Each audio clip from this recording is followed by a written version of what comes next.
皆さんこんにちは、かなです。本日2本目の配信始まります。皆さんいらっしゃいませ。はい、ということでちょっとわけのわからない歌からスタートしてしまいました。ちょっと音確認からしていきますね。ごめんなさい、今ねマップ開いているところからのスタートなんですけど、これを開くとヤクザに絡まれるところから始まります。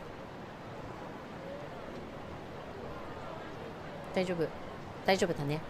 はい、それでは大丈夫かしら。はい、それでは本日2本立てでお送りしております2本目の配信始まります。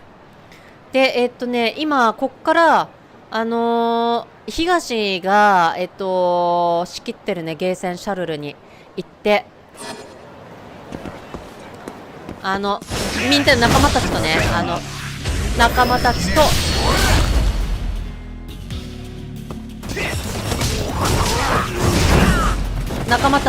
戦略というか、ちょっと会いに行きたいと思います。おい、ずいぶんあったかそうなジャンバー着てるじゃないか。おい、お前は奥の方で眠っとけ。これケイ2本目も素敵な美声お願いします。もちろんですもう美声ということを認めております。私もありがとうございます。さてちょっとねもう走ってきます。走ってっちゃう。ちょっとウォーミングアップということで、こっちついてこい。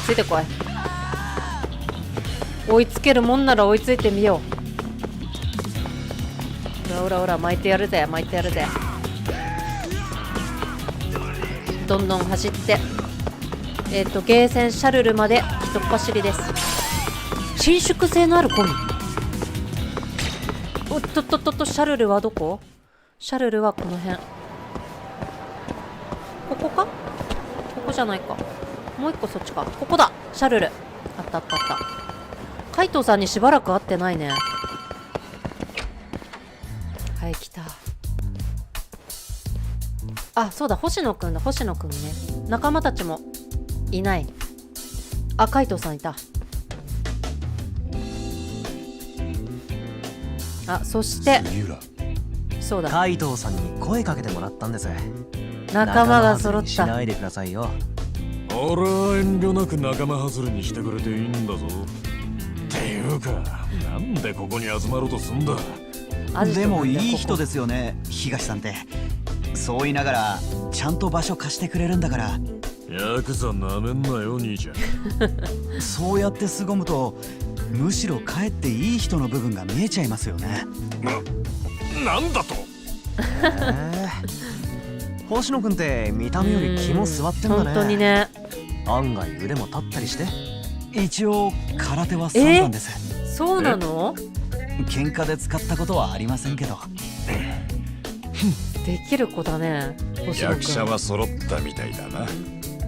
ああ、そうらしい。いいね。東も仲間に入っちゃってるけど、このチームの源田法律事務所の新谷弁護士が殺された。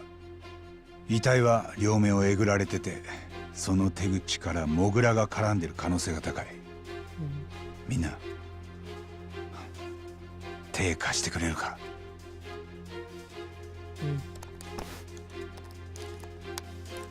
先端創薬センターか。また妙なとこで妙なもんが出てきたな。八神さんにとっては因縁の場所ってわけ？ああ、新谷が殺される直前、なぜかその創薬センターに電話をかけてた。やっぱりわからないな。創薬センターと新谷に何のつながりがある？創薬センターって去年テレビで騒がれてたね。確かノーベル賞ものの新薬を作ってるとかで。ええ、これですよ。本日は先端創薬開発センターで開発を進めておりますアドデック9の論文が科学雑誌に掲載され、海外を含め多くのメディアの方々にお集まりいただきました。認知症の新薬でアドデック9、認知症のセンター長の木戸博士がその論文を発表したんです。まだ動物実験の段階ですけど、認知症の実験マウスをほぼ正常に回復させたと。この笑顔でフラッシュ浴びてるのが木戸博士です。神経脳生理学の世界的な権威でアドデック9論文の筆頭著者。3年前大久保事件の時センターを案内してもらった。その時から木戸はセンター長だったよ。今はアドデック9の完成に向けて厚生労働省が予算枠を強化してるみたいですね。創薬センターの建物、今度また一気に増築するようです。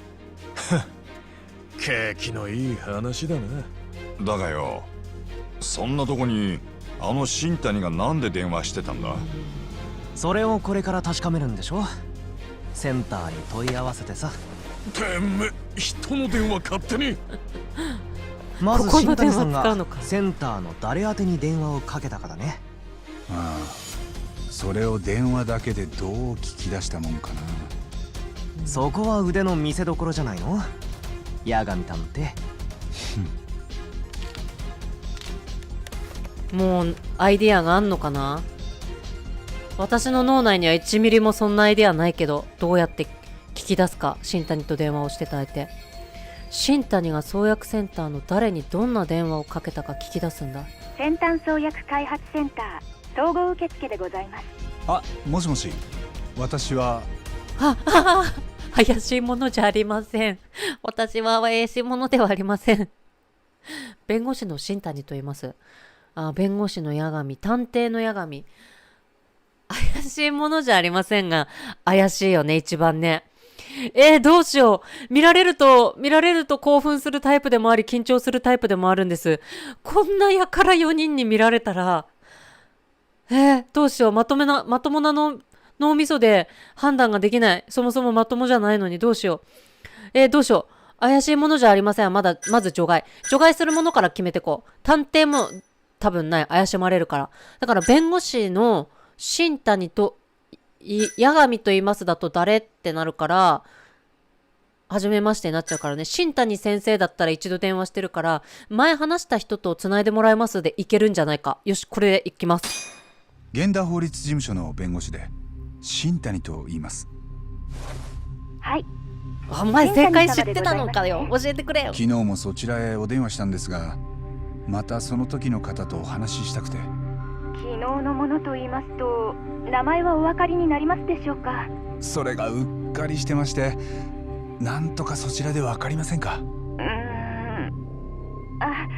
ではご用件は何でしたでしょうか。担当のセクションにおつなぎいたします。でかい。要件はですね、待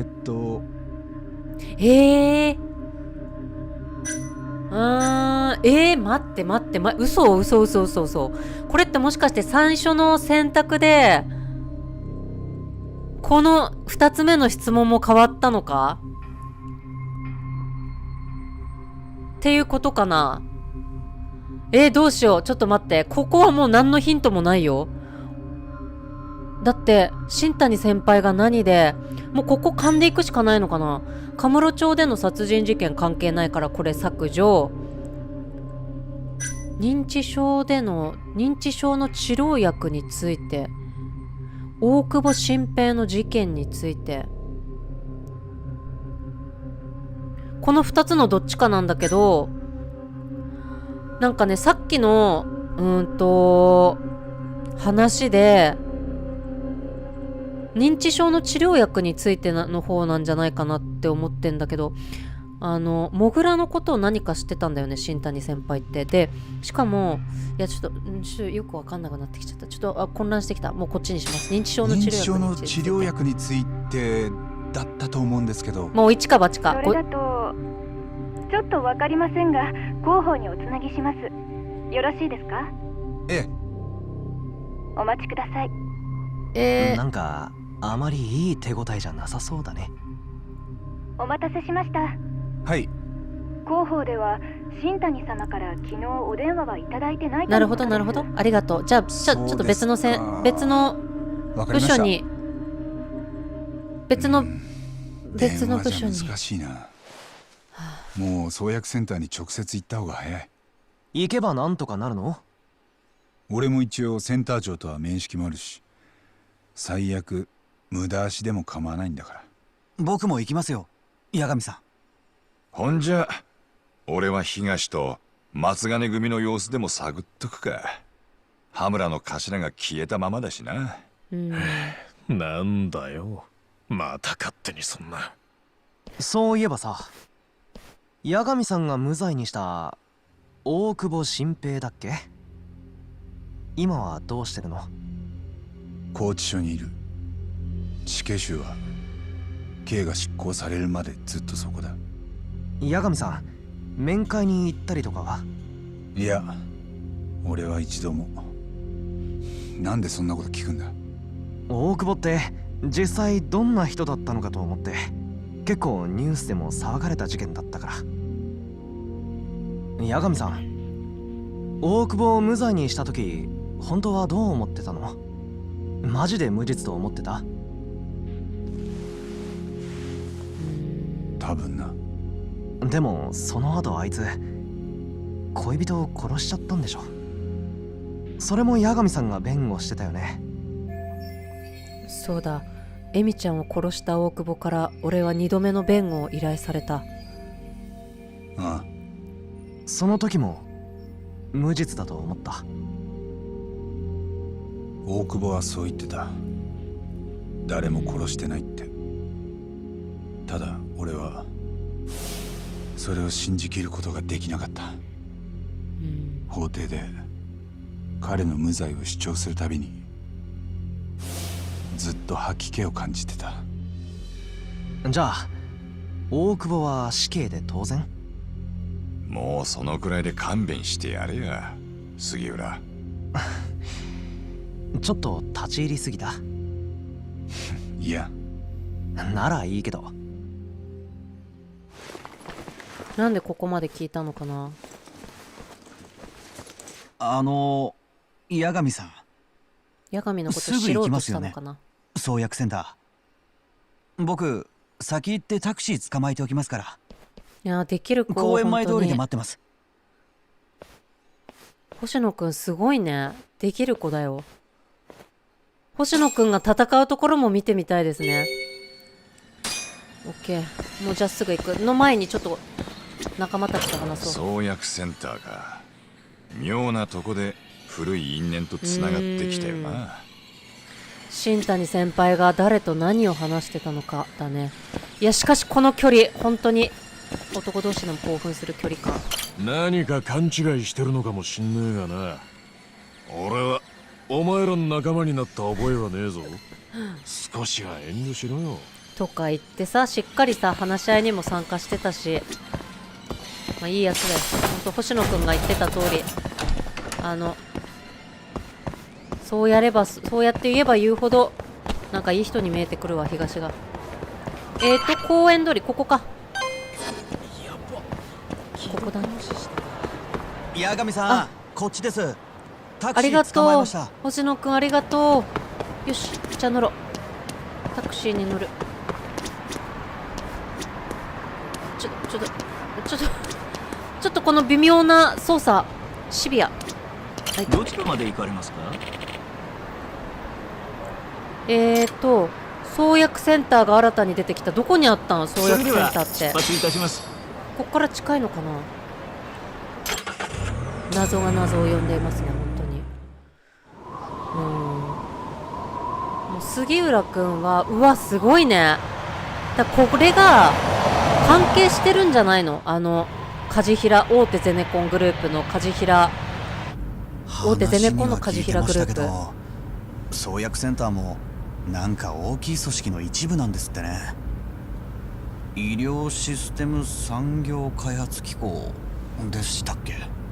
ああ、さっきからずっとその敷地を走ってる。あるとこにはあるんですね。すでにこれだけ立派なのに、例の新薬でさらに予算強化ですよ。だからどうです？前と変わりないですか？ああ、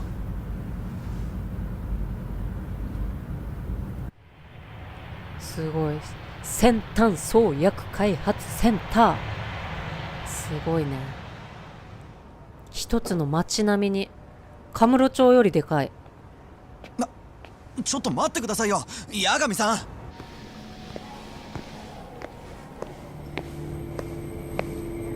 来た、久しぶりの創薬センター。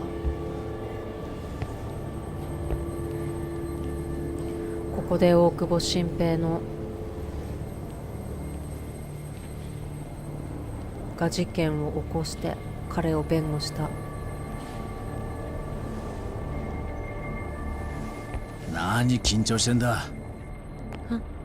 お前は俺のお供でいりゃいいんだぞ、八神。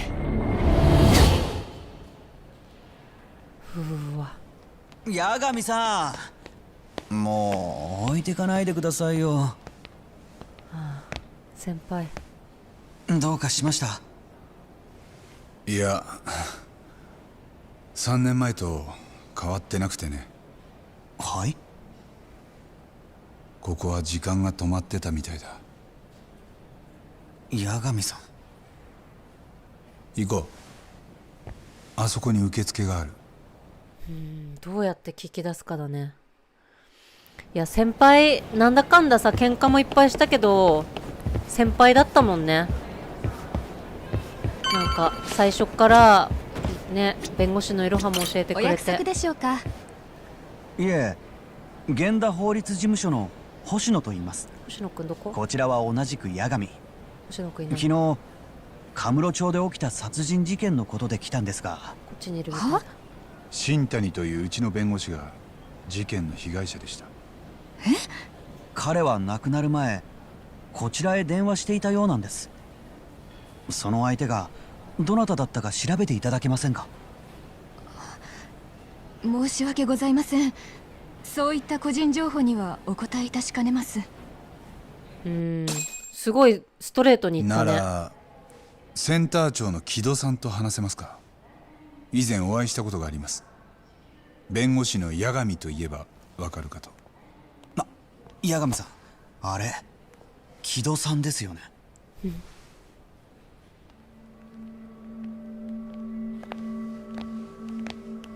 あ、この人星野くんが年取ったみたいな顔の人がいる。研究者の人。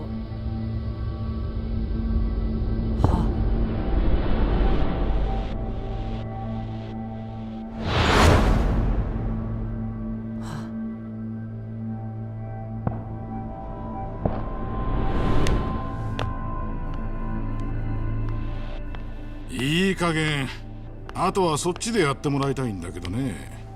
うちはもう事件のこと全部警察に話してるんだから。木戸隆介センター長。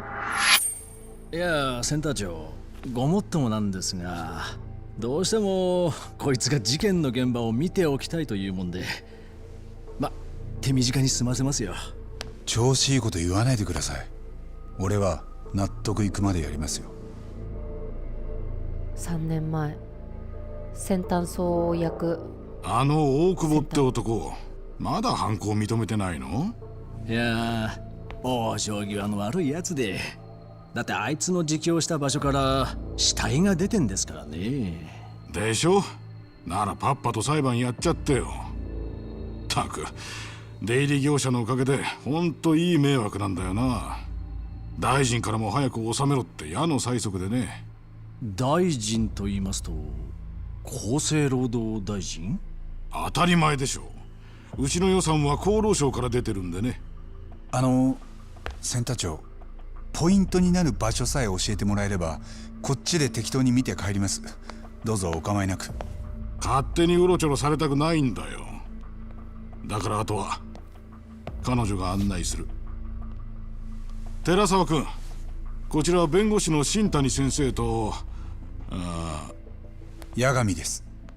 寺沢です。よろしくお願いします。じゃあ私はこれで。ありがとうございました、センター長。わざわざ申し訳ありませんでした。それでは枠さんの病室からでいいですか？枠さん？被害者の患者さんですよ。ああ、そうだったな。うん。で、君は寺沢さんね。若いな。下の名前は？私も忙しいので。ああ、行きましょう、新谷先生。新谷先生はまあまあなんか不愛想な子だな。俺らは歓迎される立場じゃないってことです。まあなんか調子いいことせっかく苦労して弁護士になったのによ。たまにはチヤホヤされてえな。本音が漏れてる。新谷先生は結構なんか調子いいこと言ってなんだかんだうまくやるタイプですね。うん。八神はもうドストレート真正面からぶつかっちゃうタイプ。うまいことできない。少し歩きます。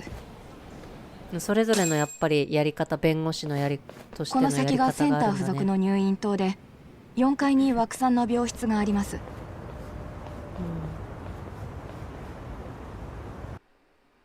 薬の開発と病院も、まあ、併設されてたんだね。同じところがやってる。開発センター附属病院入院棟4階。枠さんがその大久保新平が殺したこちらが枠さんの病室でした。まあ、本当に大久保新平がやったのかはまあちらはだわからないね。そっちの奥は開発研究棟です。新薬の開発をしている。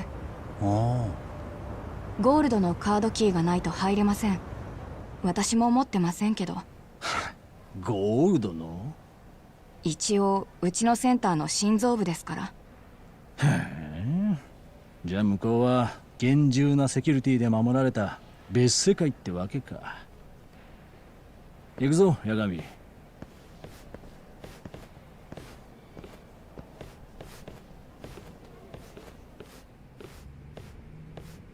亡くなった枠さんはこの個室に入院されていました。それはいつ頃から？ 2年前です。アルツハイマーで。認知症ってことね。アルツハイマーはいくつかある認知症のタイプの一つです。ただ認知症の7割はアルツハイマー病ですから。やっぱり似たようなもんだろ。よし、じゃあ八神、好きなだけ調べていけよ。は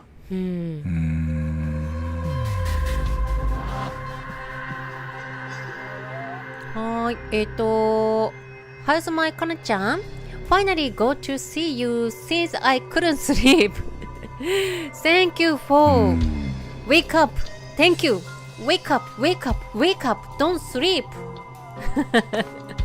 強制的に強制的に見ていただく。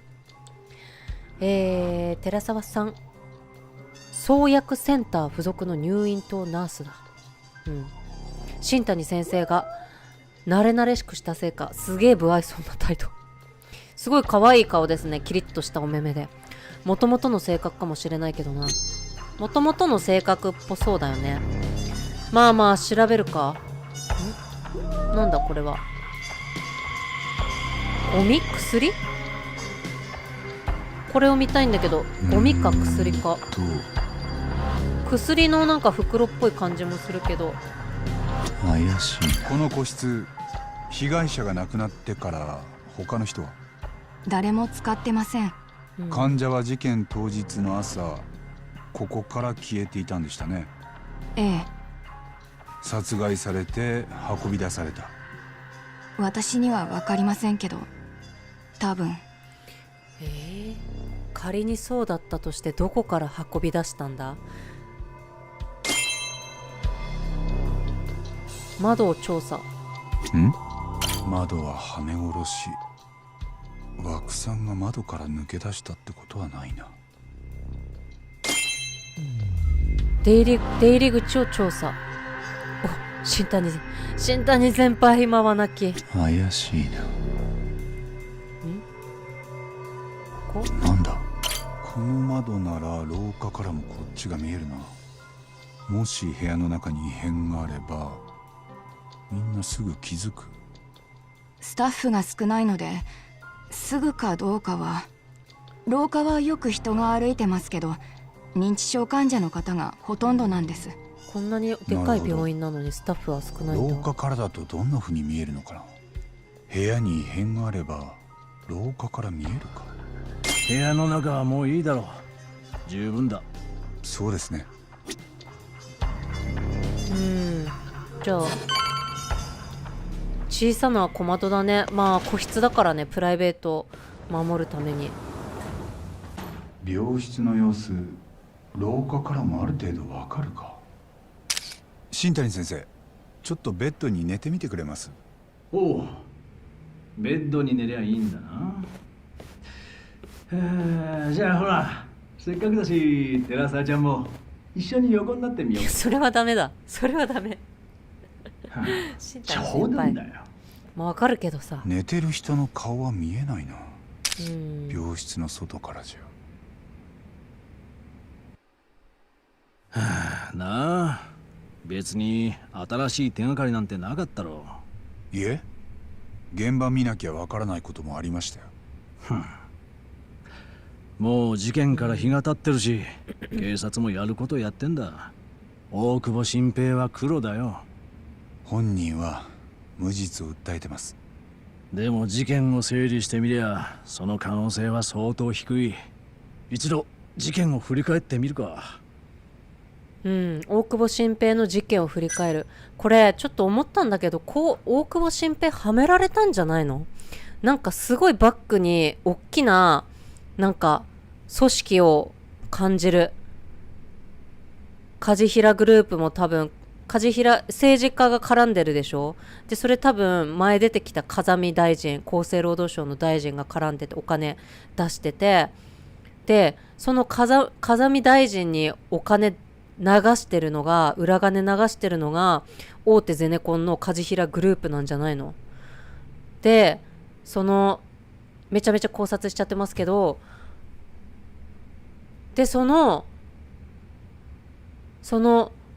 ここの人、死んじゃった方は認知症の治療新薬を不法に投薬されて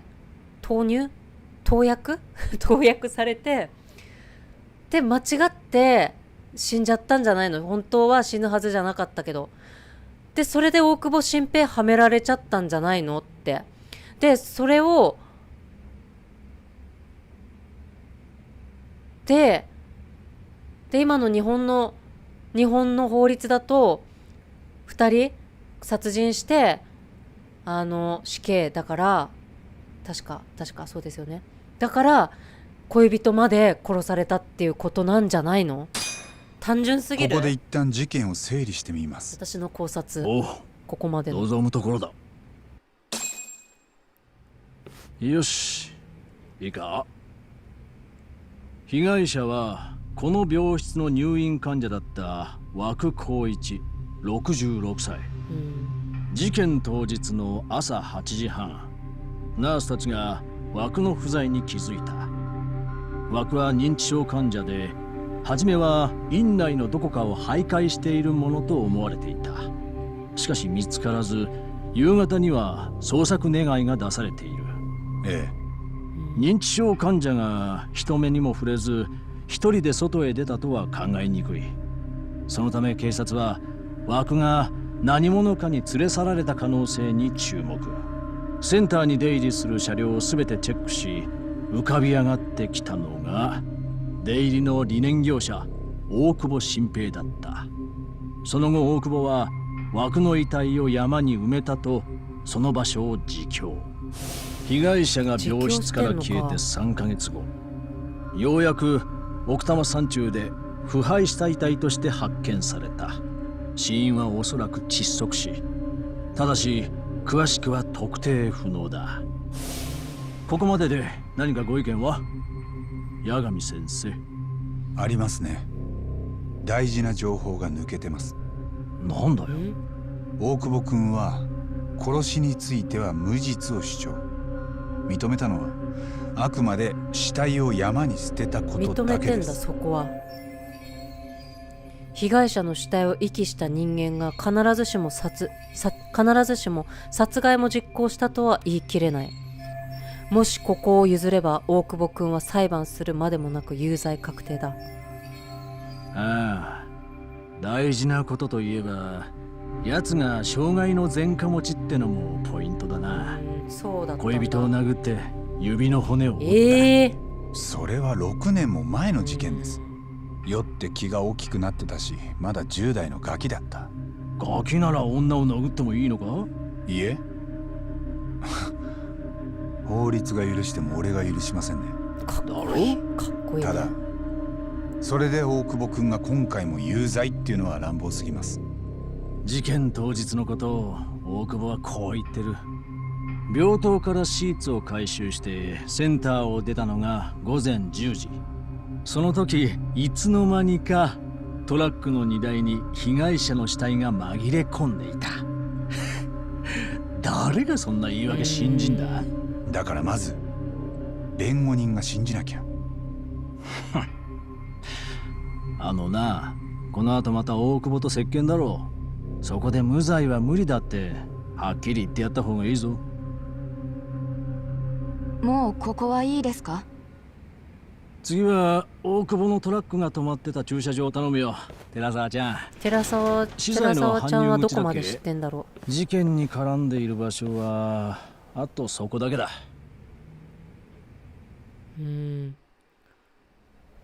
搬入口の駐車場は地下になります。どうぞ。寺澤ちゃんかわいいね。おい、行くぞ。合ってるかわからないけど素晴らしい考察、素晴らしい。ありがとうございます。それだとでも単純すぎますよね。私の脳内でも考えられる。でもあれだね、大久保は死体遺棄はしたと認めてるんだね。私はやっぱ大久保のことを信じないといけないから、弁護人としてそれが本当だとすると、まず大久保が言ってることが正しいと、真実だということを前提にして考えると、いつの間にか死体が入ってたってなると、やっぱり私がさっき言った説は一理ある。ここの病院の人たちが被害者を間違って殺害してしまい、でそれを隠蔽するために大久保新平の車に入れた死体を。刑事弁護は本当信念っつうか正義感、そういうのが試されんだ。あんま金にもなんねえのによ。なんか人聞き悪いっすよ。いいからほどほどにしとけって。経験豊富な先輩のありがたいお言葉だぜ。新谷先輩は新谷先輩なりに八神の正義感強いところをね、こうちょっとまあフォローするつもりで言ったんだろうね。普通の地下駐車場だな。ここ病棟の被害者をトラックへ乗せるとしたら必ず通りますね。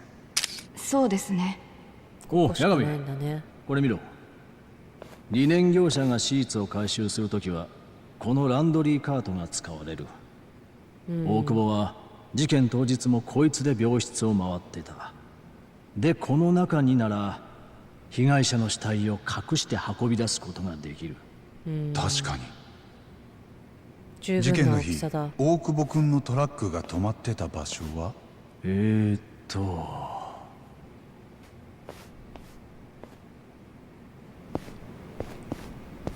こ？先輩。トラックはこの駐車場でエレベーター側に尻を向けてた。そいつを再現したのがこれだ。なるほど。大きいトラックだ。車両は2トントラック。その荷台から被害者の体液が検出されている。つまり遺体がそこにあったって証拠だ。そいつを突きつけられて大久保は死体の遺棄を認めた。なんか脅されてたんじゃないのか。じゃなきゃだって死体遺棄をなんてする？最後に被害殺して者がないのに目撃された時間は？朝8時よりは少し前だったはずです。ああ、7時50分だ。創薬センターの研究員が証言してる。ベッドに寝てたじいさんを見たってな。なるほど。その目撃者から話は聞けますか？いや、アポ入れたが断られた。これ以上研究の邪魔してくれるなとさ。いや、そこをなんとかってわけには。あのな、弁護士が証人に面会の強要はできねえんだよ。下手すりゃ証人威迫罪だ。諦めろ。わかりましたよ。そうなんだ。じゃあ7時50分に被害者は間違いなく目撃されていたと。真実かど8時うかはが分かんないね。朝食の時間で、自力で立てる患者さんはデイルームに集まってくるんです。でも枠さんはその日8時半になっても来ませんでした。みんなすぐに見つかると思ってたが、実はもうじいさんはフロアのどこにもいなかった。ええ。いいか、じゃあここでまた一旦事件を整理するぞ。新谷先生のありがたいお話を聞くとしよう。穴を見つけるんだ。どこかに不思病室議なからじいさん点はないか。が連れ出された時刻は最後に目撃された7時50分から周囲が騒ぎ出した8時半までの40分に限定される。その時に大久保は何らかの手段で被害者を窒息死させると、その遺体をランドリーカートへ隠した。誰もシーツに紛れて死体が隠されているとは思わない。そしてこの作業ができたのはランドリーカートを押していた大久保だけだ。事実、そのトラックからは被害者の体液が検出された。大久保は警察の取り調べで奥多摩に埋めた遺体のありかを自供。事件発生からおよそ3ヶ月後に枠老人が死体で発見された。なあ、もう十分だろ八神。お前が入れ込んでるのは分かってるがよ、まず無罪は諦めろ。話になんねえ。大久保君がやってないと言ってるのに。俺はとことん付き合うって彼に約束したんです。知らねえよ。勝手な約束してんじゃねえ。なら俺一人でもやります。新谷先生に迷惑はかけません。俺がよくても源田先生の名前に傷がつくだろうが。だから依頼人が無実を訴えてるんです。だったらやるしかない。なんだ今のアングルは。ロビー戻ってるぞ。寺沢ちゃんが映ったね。なんか知ってるか？彼にだったら何か言ってもいいって思った顔つきのように見えたぞ。さあ言うんだ。よかったらもう一度さっきの病室見てから戻りますか？いいんですか？助かります。寺沢ちゃん、思ってることを言いなさい。吐きなさい。心に溜めてる何か。また来てはみたものの、もう特におかしなことはなさそうか。よく見てみる。ちょっと話してみる。これでもう終わりですか？まだです。いえ、まだここを調べます。いえ、まだもう少し。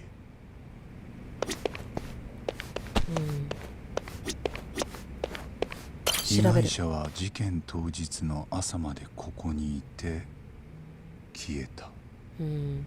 さっきの新谷先輩が整理してくれた話だと、大久保新平が被害者を窒息死させたって言ってるけど、大久保新平はそれをやってないって言ってんだよね。だとしたら誰か別の人がトラックまで運んだってことになるよね。それは誰？それはどうやって？監視カメラないのかというか。枠さんが窓から抜け出したってことはないな。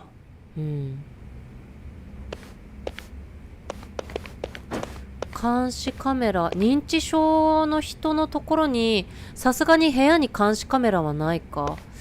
待って、この位置だと調べづらいな。ちょっとこっちに。あ、ちょっとまだ。これでもう終わりですか？まだ絶対何かあるから連れてきたんでしょ？いえ、まだもう少し。絶対何かあるんでしょ？部屋に異変があれば廊下から見えるか。なるほど。部屋に異変があれば廊下から見える。これは何なの？このさ、この薬みたいなさ、輸血で思い出した。後藤さんは、後藤さんどうした？ホームレスの後藤さん。まあいいか。後藤さんはいいとして。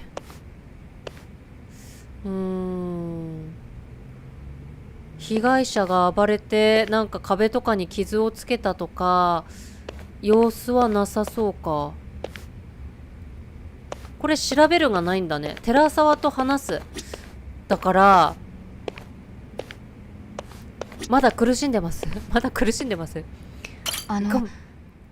これでもう終わりですか？これもしかして何か話してくれるんじゃないの？ええ、もう一通り調べたと思います。さあ、まだ何か？お話しなさい。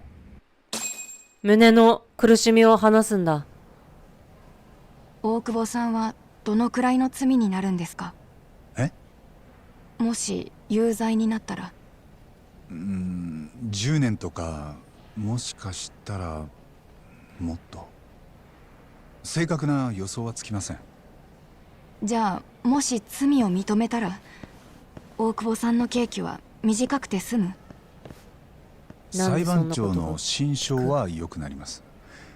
無罪と言い張るよりは。それでも八神さんは無罪を主張するんですか？負けて一番苦しむのは大久保さんなのに。彼が本当に無実なら勝てますよ。と言っても俺は今回が初めての刑事弁護なんだけど。ああ、そうだったんだ。民事だと勝ったり負けたり、少し負け越してるかな。そうなんですか。今回の事件、賢い弁護士ならまず無罪は主張しないそうです。でも俺はこの程度の弁護士だからこそ、本気で無罪を取れると信じられるのかも。寺澤さん、もしかして大久保君と親しい？話をしたことはあります。もちろん。私もこのフロアのナースですから。じゃあ、あなたから見て、大久保君はどんな人？ごめんなさい。センター長からは余計なこと言うなって。待った。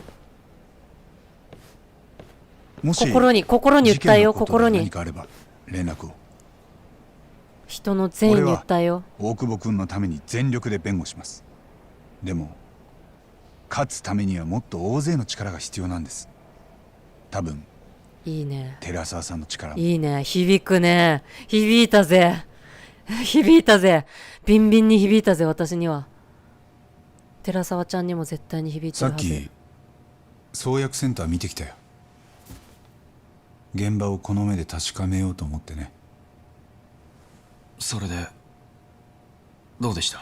出た、初めての無罪を狙うなら絶望的だよ。おい、八神先生もそう思ってるんですか？俺は大久保君が無罪って言うんならとことん付き合う。それで俺が失うもんは何もないんだ。出た。俺はやってませんよ。真犯人にはめられたんです。被告人大久保新平出ました。はめられたという。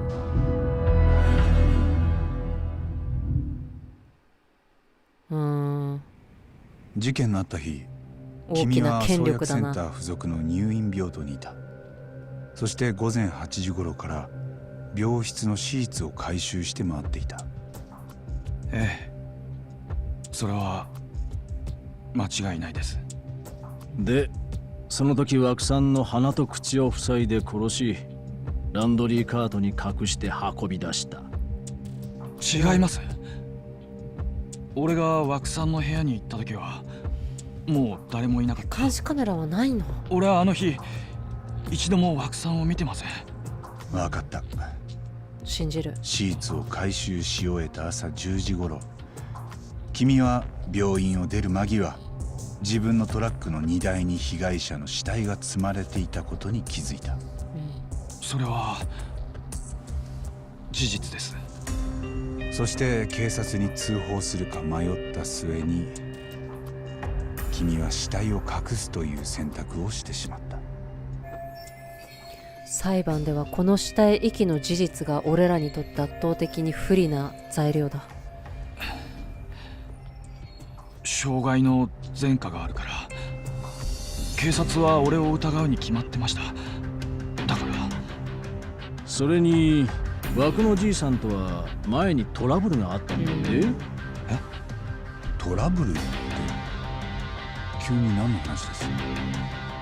事件の3日前、大久保君はじいさんから財布を盗んだと言って殴られてる。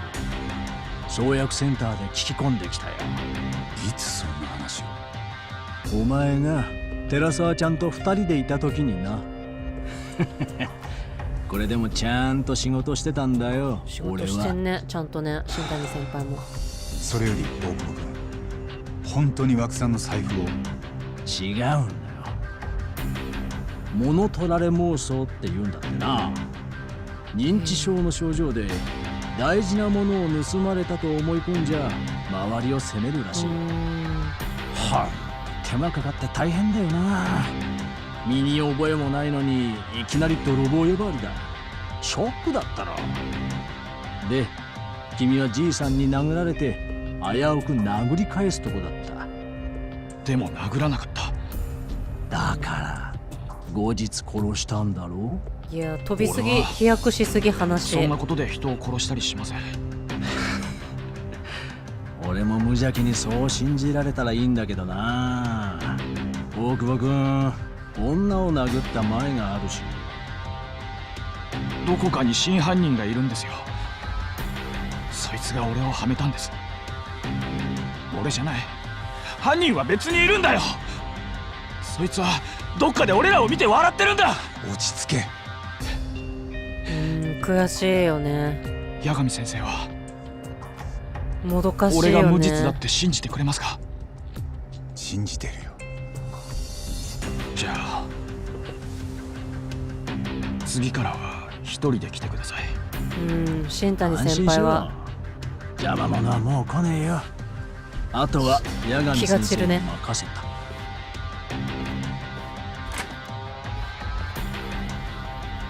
なあ、寺沢さんってナース知ってるだろ？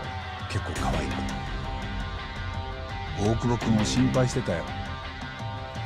無罪になったら脈があるかもな。そうですか。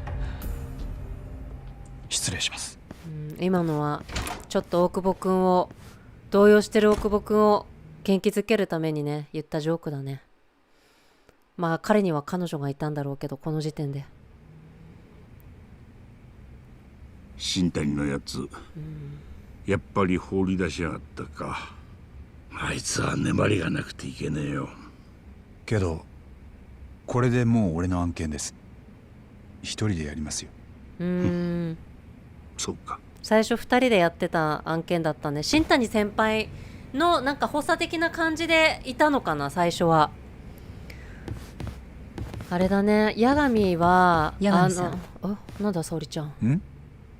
最近真冬と会ってないんですか？え？なんで急に？あの子は男の人に免疫がありません。八神さんがリードするべきです。なんだそれ。意外に純粋なのか。幼馴染か。新谷が悔しがってたぜ。あんな美人の友達がいるならもっと沙織君に優しくしときゃよかったってよ。ああ、新谷先輩。俺らまだ付き合ってるわけじゃん。まだと言いましたね。つまりその気はあると。だとしてもそっとしておいてくれる？すごい、みんなの机に六法全書がちゃんと置いてある。みんなちゃんと弁護士やってるんだね。やー、新谷先輩、この3年の間に女遊びの1つや2つできてたかな。だといいんだけど。あ、やっぱり分かってないのね。何私なんか分かってなかったかな。なんだ。弁護士と付き合うとかありなのか。だからほっとけって。まずは大久保新平の件か。無罪を主張する方針でいくんだな。そのつもりです。かつ目処はついてんのか。なんか突破口はあるんだろう。まあ一つだけ掘り下げたいと思ってる証拠があります。おお、そりゃなんだ。大久保くんの無罪に向けて注目すべき証拠がある。それは、待ってこれなんか見た？あ、体液ね。体液。トラックから見つかった体液。無罪に向けて注目すべき証拠？それ、ちょっと待って。殺してない。体液は、まあ実際にトラックに積まれてたわけだし、これも別に、アルツハイマー。どれだ？ちょっと待って。ピンとこない。ベッドの枕は写真左側に位置している。どれだ？これじゃ窓じゃないでしょ。消去法でいこう。で、体液も別に注目すべき証拠ではないよね。で、見えないってことか。顔が見えないってことかな。だから別の人を全くこの本当の被害者じゃない人を寝かせてても、これが枠さんかどうかは外からはわからないということ。これだ。源太先生にこれです。つける。被害者が入院していた個室なんですが、この場所で目撃されたのを最後に被害者は姿を消しました。その時目撃者は病院のドア越しにこんなアングルで枠さんを見たはずなんです。でもこれだと手前の棚で見通しが悪い。要するにベッドに寝ていたのが本当に本人だったかは反論の余地があります。布団の中に人がいるように見えただけだったとか、または犯人がそう見せかけたとか。だとしたら裁判にどう響く？まず8時の時点で被害者が生きていたという前提がなくなります。すると犯行可能だった時間帯が大幅に広がる。弁護側としては大久保以外の人間でも被害者を病室から連れ出せたと主張できます。なるほどなるほど、そういうことか。悪くねえな。悪くねえ。お前なんだ？なんだ？今の新谷の声だよな。多分。逃げるだ。なに何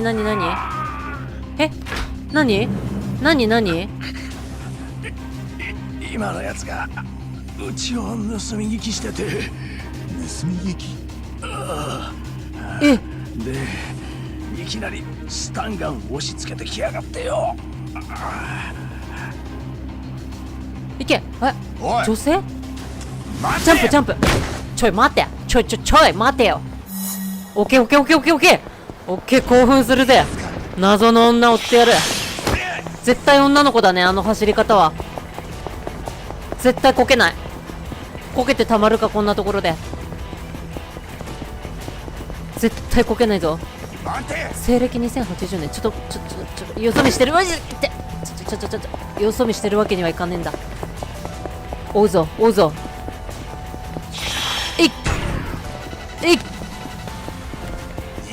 これって寺沢さんじゃないよね。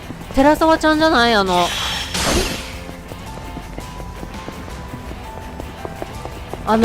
喪失。コーン。普段はお世話になってるコーンが邪魔。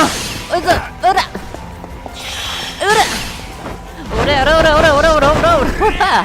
ら。大久保くんを無罪にする前に警察に捕まるぞ。こんなんじゃ。オッケー。やっぱ寺沢ちゃんじゃない？女の子の走り方だもん。いや、スタンガンはダメでしょ。誰か助けて。あんた寺澤さんだろ。違うか。こんな人前でいや、なんでチンピラが出てくんだよ。なんでここでチンピラが出てくんだよ。てめえをおもちゃにしてやんぞ。謎の因縁をつけてくるな。おら、おいや、おら。いいね、スーツでの戦闘。これでも使おうか。おい、誰から行く。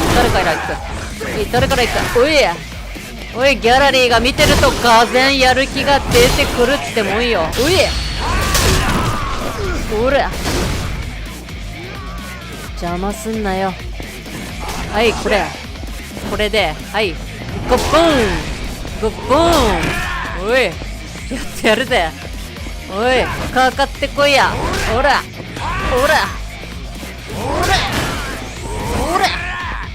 はい、ボン、おいほら見たか。もう関わるんじゃないぞ。スーツでこんなには走れないですよね。もう漫画みたいにお尻のところがサクっていきそう。スーツでこんなに素早く走ったらシュッシュッ。弁護士さんってやっぱり案外強いんですね。寺澤ちゃんか。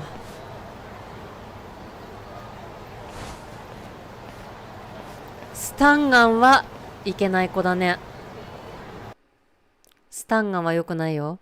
スタンガンなんて手に入るの？普通の人が。別に俺から逃げることなかったろ。バーテンダー。用があって来てくれたんじゃないのか。八神さんと話したいことがあって、でもあそこでまた悩んでたの。そしたらセクハラ弁護士が大声出すからつい。だからっていきなりスタンガンかよ。まああの人だったから別にいいけど。新谷先輩が話すだけなら悩む必要なんてないんだよ。どんな内容でも秘密にしたければ黙ってる。安心しな。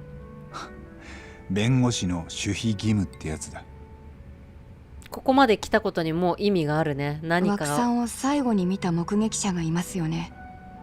病室で寝ているのを見たって。ああ。その証言をするの生野さんっていう人なんです。先端創薬開発センターの科学者でセンター長の右腕。あ、この人が生野いたね。いかにも科学者って感じか。星野くんが年取ったような顔の科学者だよ。まさに、真面目な人だからナースからも信頼されてて、でも証言する内容を聞いたらちょっと引っかかることがあった。どういうこと？生野さんが本当に枠さんを見たのか、なんか怪しいっていうか、嘘をついてるってことじゃないの。ただちょっと勘違いしてるんじゃないかなって。他のナースも多分みんなそう思ってると。そんな話今まで全然出てなかったな。だって研究棟の先生にケチつけることになるでしょ。ナースの立場じゃやっぱり言いづらいと思う。なるほどね。おまけに裁判で証言なんてことになったらあそこには入れられないね。証言まではできない。私はもともと職場でちょっと浮いてる方だし、それに大久保さんは無実だと思うから。へえ、そっか。味方できたね。やっと俺にも味方ができた。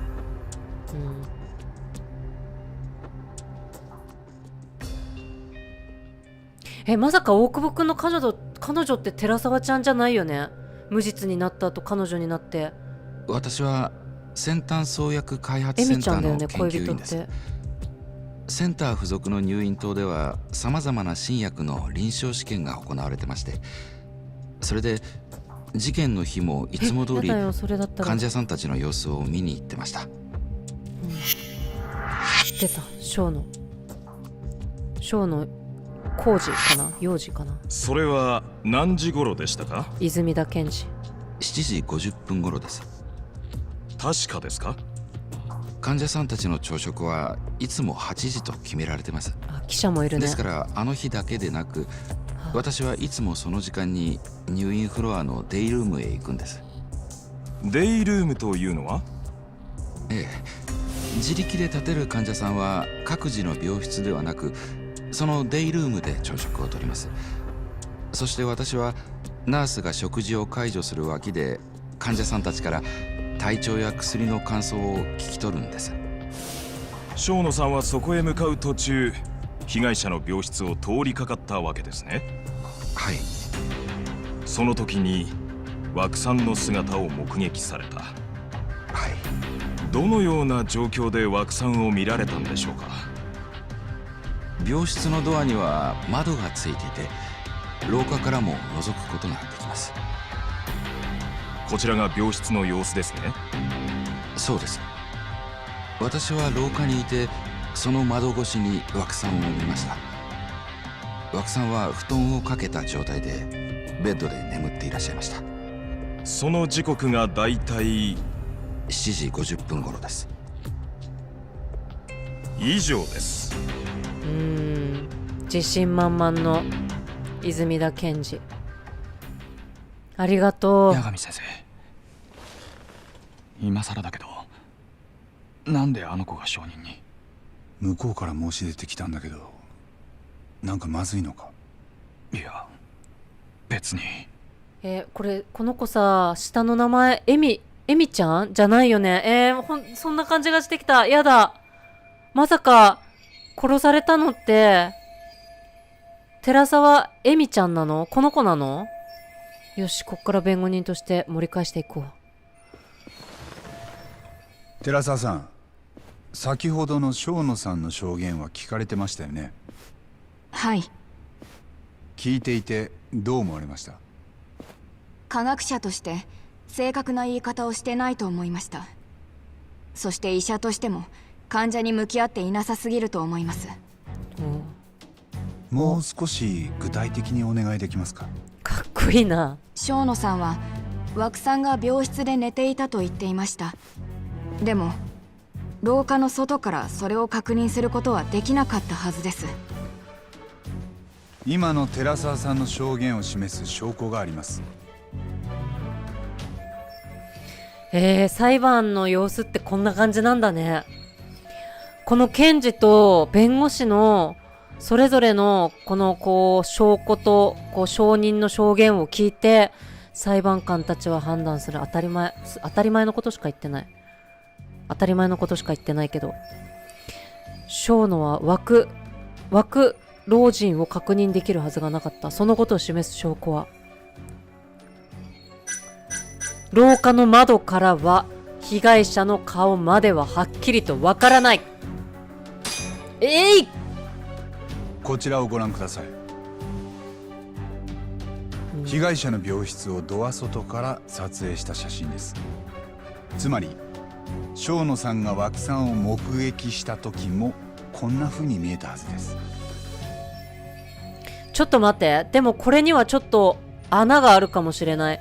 これって顔が見えないのって被害者がちゃんと枕を使って寝ていた場合だよね。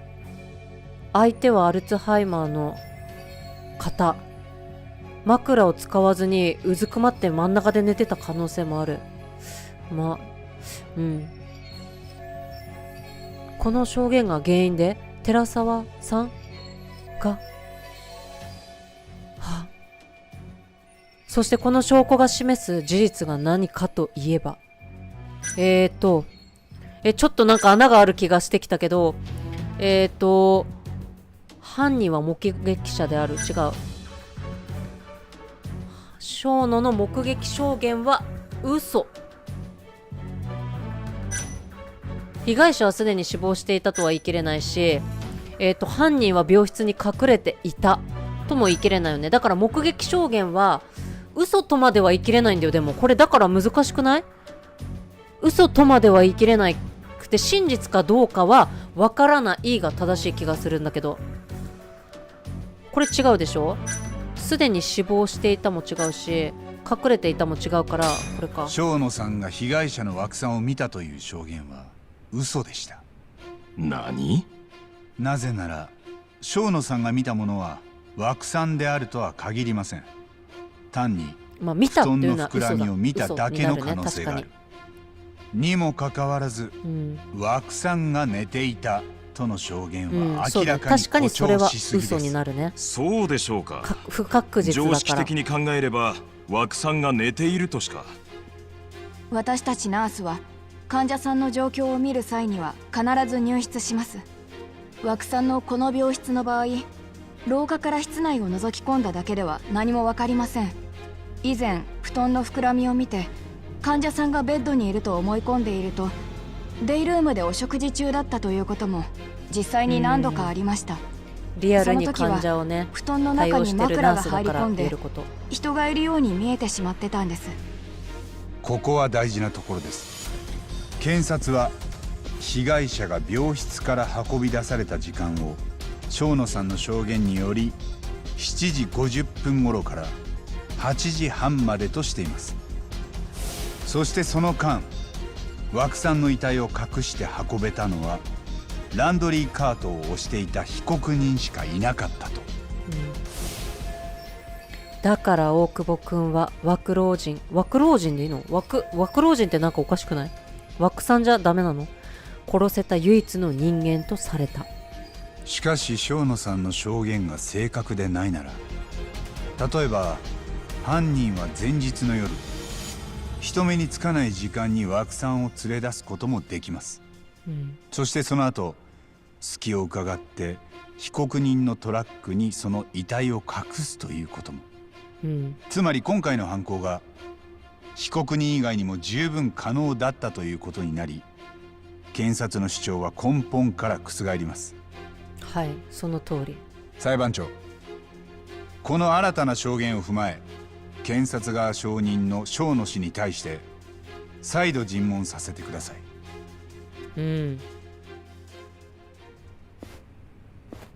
生野さん。はい。来たね、尋問。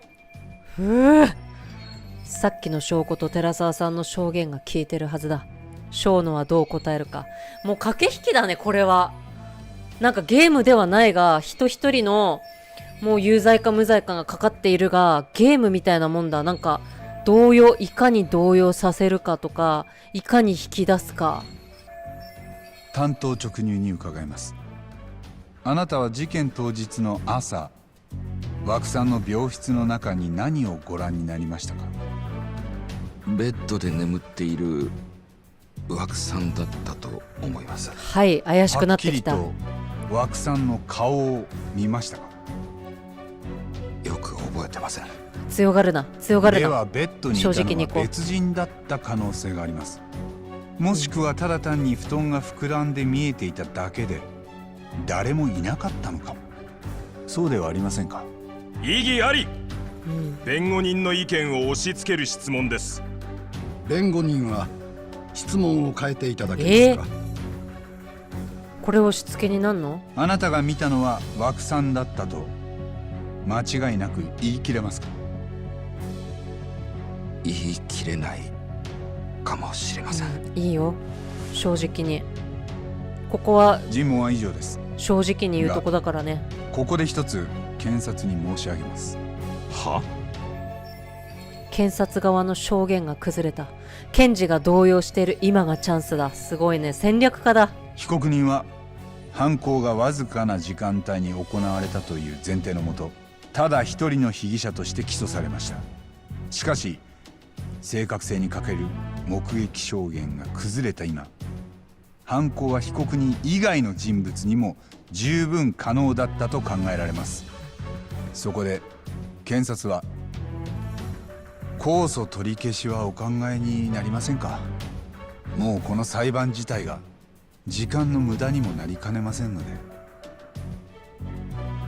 検察は目撃証言が崩れたとは認識しておりません。些細な点で記憶が曖昧だとしても、証人が被害者を目撃したことは間違いありません。それでは正確性に欠けると思いませんか？善とある若者を殺人という罪で裁くこの場で、生野氏の証言は完全に信頼できると言えますか？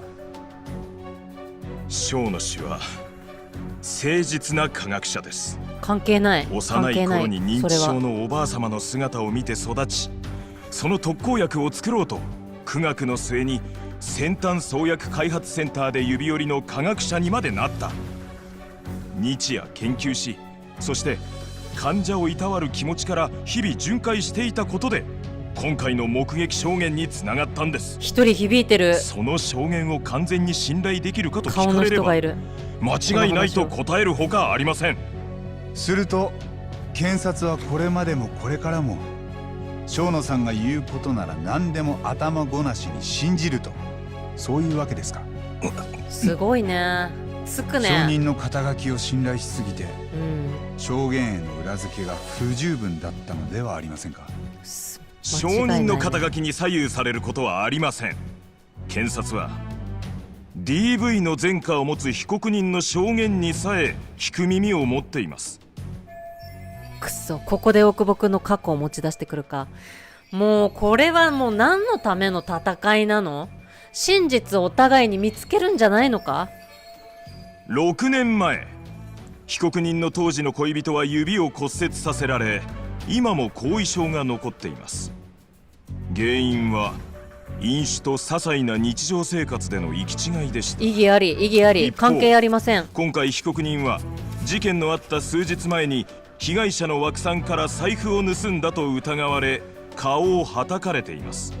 このことは異常者と言えるほど激しやすい被告人が犯行に至った動機として十分に考えられる。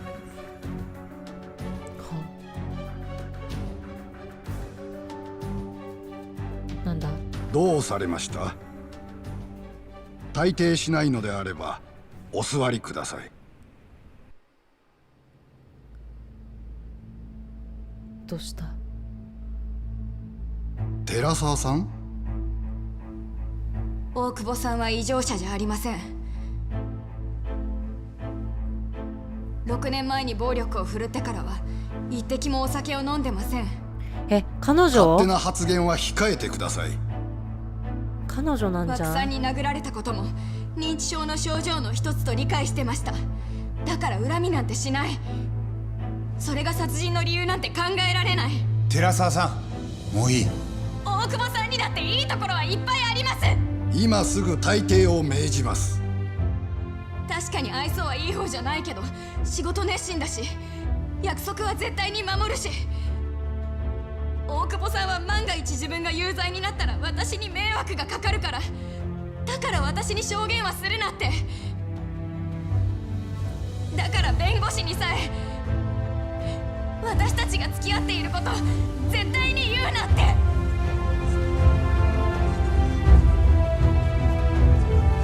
やっぱりエミちゃんだったんだ。自分が刑務所に行くかもしれないのに私の将来を一番に考えてくれる人なんです。そういう人なんです。そんな大久保さんを異常者と呼ぶ検事が本当に聞く耳を持っているんですか？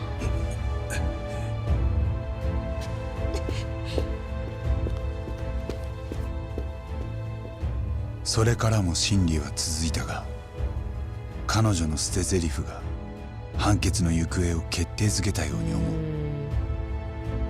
大久保新平は無罪とされた。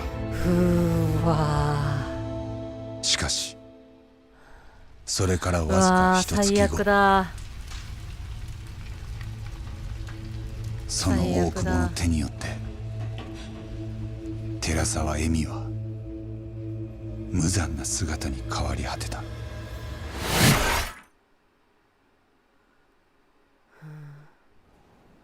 うわ、すごい。どうも。どうしました？いえ、何でもありませんよ、事務次官。しかし3年ぶりにお会いします。木戸さん、今もセンター長でいらしたんですね。確かに見覚えがあるな。でも前より随分やさぐれたか。言い方にトゲがあるね、もう最初っからね。カムロ町で探偵をやってます。八神です。腹が立つよ。あの時は君のせいでミス寺沢君を。そうだろ、小野。誰にも止められなかったんです。私がもっとしっかり証言できていればよかった。生野さんでしたか。それで今日はここで何を？ある殺人事件の調査をしてます。ぜひご協力いただけませんか。昔のよしみで。すごいなあ。どうああれエミちゃんだったんだ。寺澤さんだったんだ。ご苦労さん。確かに新谷という弁護士からうちに電話があったようだ。彼が電話をした相手は生野だ。さっきのあの生野さんですか。なんで新谷が生野に連絡を？一体どこにそんなつながりが？まあ結局何の用だったかは分からずじまいだがね。生野と話させて。電話があった時生野は席を外していたし、その新谷さんも伝言は残さなかった。でも何か心当たりは？さあ、生野は新谷さんと面識がないと言っている。だから電話が来た理由もわからんと。本当に？本当に？私も生野もアドデック9の論文著者だよ。これでも随分名が知られるようになってね。いい部屋だな。赤の他人が友人や親戚と名乗って連絡をよこすこともある。新谷さんもそういう手合いじゃなかったのかね。新谷を殺害した犯人はカムロ町でモグラと呼ばれてます。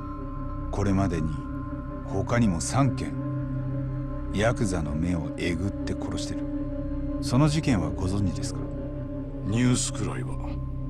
モグラがこちらのセンターと関係してそうなことは？は？思い当たることは何もないね。そろそろいいだろう。もう協力できることはないよ。お待ちください。困ります。うわ。あなた方は？黒岩と言います。カムロ署組織犯罪対策課。何？こちらへある事件の重要参考人がお邪魔してるかと。私んこと？お前のことだぞ、八神。新谷弁護士殺害事件の重要参考人として話を聞かせてもらう。なんだと？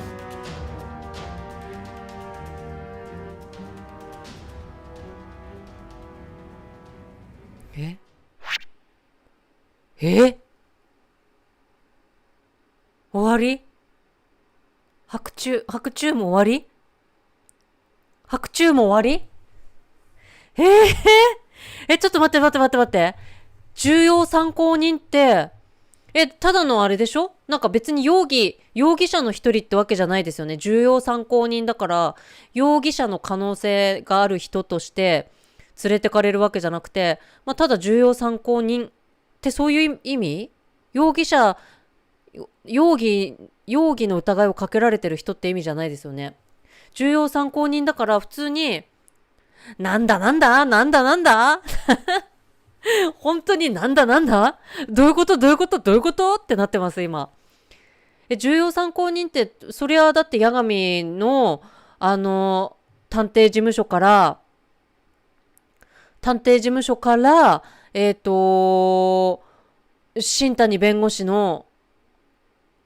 新谷先輩の遺体が発見されたわけだから、そりゃね、重要参考人ってことではありますよね。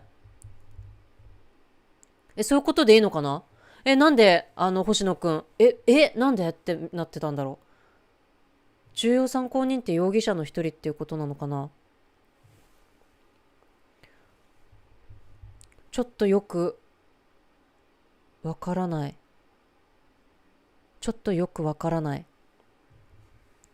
けどなんかちょっとずつつながってきてて、ちょっと普通そうだよね。合ってますよね。合ってます、私。でもなんか黒岩の感じからだと、なんか怪しまれてる可能性がありそうだよね。重要参考人は事件に深く関わっているか情報を持っている人ですかね。なるほどなるほど。まあそういう意味では重要参考人に間違いはないですよね。だってね、自分の部屋から、事務所から遺体が発見されたわけだし、でもなんか警察が来る前にあれこれ調べてたけど、それも当然警察も同じ情報は持ってるはずだし、もう話すことは何もないけど、黒岩さんにちょっとびっくりした。何がびっくりしたって、寺沢ちゃんがエミちゃんだったって全然気づかなかった。なんか途中でじゃない、一番最初にエミちゃんのね写真と、こう炎の中で燃え盛る炎のね家の中で倒れてるエミちゃんの顔が映ってたけど、それで寺沢ちゃんだって気づかなかった。もう途中まさかって思った瞬間からもうすごい胸が痛かった。寺沢ちゃんが勇気出して証言してくれたのに殺されちゃったんだね。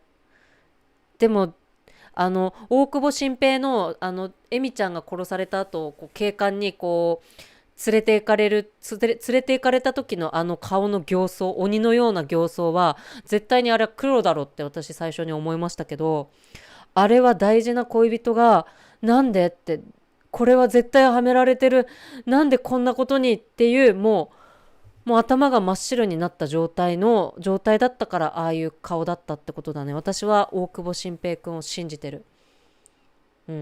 エミちゃんのおかげで無罪にできたのに。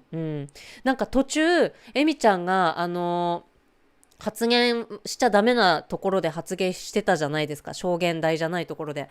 で私は恋人なんですって言ったことによって、なんか恋人だからかばってんじゃないのって、裁判官たちに取られちゃう、なんかそのマイナスに働く可能性もありそうだなと思ったけど、あれが結果的にプラスになって、無罪を勝ち取れたってことだったんですね。にしても検事の泉田検事のなんだろう、進め方にはやっぱどっから素人が見ても無理があった。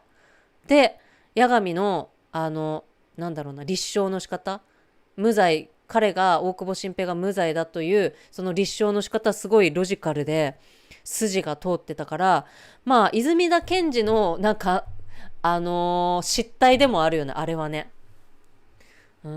実際の裁判もこんな感じなのかな。真実を互いに見つけるってことが目的なんだよね。あんな検事や弁護士がいないことを願うばかり。大久保くんが無罪になると都合が悪いことがあったのかね。検事側にもね、泉田検事側にも。まだわかんないけど、ちょっとずつつながってきて、多分薬作ってる病院はきっと政治家も絡んでるし、その裏には裏金を集めてきてる梶平グループが絡んでるんじゃないかなというふうに私は睨んでおります。一筋縄でいくかどうかわかんないけど、はい。ということで無事に終わりました。第5章チャプター5。はい。ということで次回はまたチャプター6から6から進めていきたいと思うんですけれども、ちょっと今日お伝えしたようにサブクエもどっかでやりたくて、ちょっと時間、いつも最近は3時ぐらいから、今日はサブクエやるために2時20分ぐらいからねスタートしたんですけども、ちょっと時間調整してまた今日みたいに2本立てでやるかもしれないです。はい。また決まりましたら、X あとは、YouTube のコミュニティの方でお知らせしますので、チャンネル登録まだの方いらっしゃればぜひぜひ、ポチッとよろしくお願いします。今来たが終わりですか？すいません終わっちゃいました。今日ちょっと早めにねチャプター5終わっちゃいまして、終わっちゃいました。ぜひぜひアーカイブで見てください。たくさん今日も言い間違え、カミカミカミカミしておりますけれども、ぜひぜひ全部指摘していただければと思います。全部指摘したらね、もうコメント欄がもうただのウィキペディアみたいになっちゃうかと思うんですけれども、はい、よろしくお願いします。この回めちゃめちゃすごかったです。めちゃめちゃすごかったです。すごい展開がありびっくりするような事実もありました。衝撃の回でした。はい、アーカイブぜひ見てください。はい、お疲れ様でした。皆さん今日もありがとうございました。チャットでたくさんのコメントで応援もありがとうございます。脳みそ爆発しちゃったからね。本当に衝撃的すぎる。なんか新谷先輩が死んだ前回もね、ジャック・イン・ザ・ボックスも衝撃でしたけれども、はい。それでは皆さん、今日も応援ありがとうございました。また明日以降もよろしくお願いします。グッドボタンもお忘れなく。ありがとうございました。それでは、バイバーイ。じゃあね。バイバイ。脳みそまた爆発してたってこれですね。あれ、花火あれどうやるんだっけ。爆発したバーンあれどうやるんだっけ。これじゃなかった。グーじゃなかったかしら。爆発してましたね。またありがとうございます。出ないんかい。最後爆発しないんかい。はい。ということで、じゃあ皆さん最後、合言葉、お決まりの、合言葉で締めたいと思います。かなたく意義あり。じゃあねー。バイバーイ。